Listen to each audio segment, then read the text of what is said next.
So now welcome to the Polytunnel. Back in November, Upcycle Kerno worked with a group of students during Project Week to build raised beds.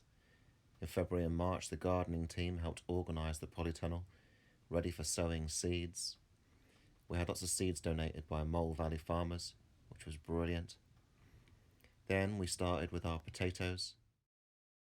As lockdown approached, we had thousands of seedlings starting to emerge. This is when you get 20 students helping set up your allotment. There's our potatoes, courgettes, Brussels, kale, more lettuce, Brussels broccoli, chard, and that's so far our seed table.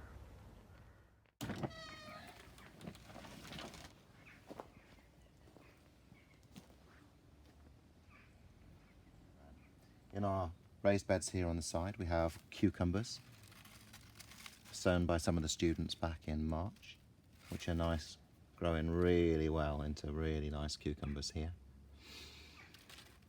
Chili and pepper plants, which aren't flowering yet. Hopefully they'll flower. Some of these have been grown from fresh seeds from an actual pepper. As we move down, we have tomatoes.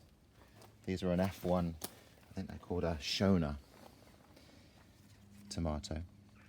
And what we've been doing is just picking off any shoots in the apexes and just having one main stem which comes up our string. These are a kind of standard shaped tomato. But if you come over to this side behind us, you can see on these, we've got some quite ridged, I don't know if these are beef tomatoes.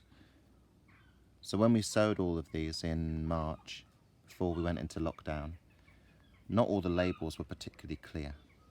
We knew it was a tomato, and we knew that we had about 4 or 5 different varieties, but I wasn't sure which was which. So this one looks like one of the large beef tomatoes to me, but we'll see. Here we have a tomatillo sown by Sunny Finch, which produces these lanterns on the end. And then in theory a tomato should grow on the inside of this, although I can't feel any yet. We've never grown them before. And they're a lime flavoured tomato. So we'll see how those turn out. So this is a kind of cucumber which we're going to try at some point very soon. We also have in the middle, if you come round the other side, something very exciting. Down the middle here we have rows of melons. And if you see here, we have a melon starting to grow. And I've just noticed that this has got 3 growing really close together, so I may prune out some of the smaller ones. In the middle as well, we have basil, Genovese. And if one of the things, smells great, but if you can see here, there's a flower on the top, and we want it to stop flowering. Otherwise, it will stop producing really tasty leaves. So we just pinch out the middle. That'll grow back again, and we can use that in salad or cooking. On our yellow cucumbers here, we have one that looks really ripe. I've never harvested them before. So we're just going to twist that off, and we have a yellow globe cucumber.